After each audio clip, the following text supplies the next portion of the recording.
The first unit I have, when I'm doing a turn, if it's a central location, you hear no noise. But if I'm pulling that,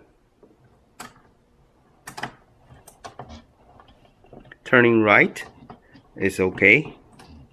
But if I'm turning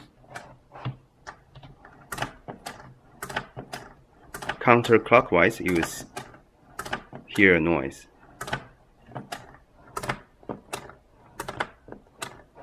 But if I'm going back, no noise at all.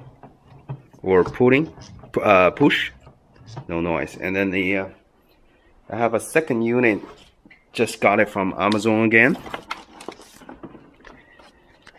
It's the same system. The only difference is it will make noise when I'm turning clockwise, not counterclockwise. So your both system making the noise. I'm just wondering whether this is a normal, like, system, everybody making this noise, or still it's a defect system.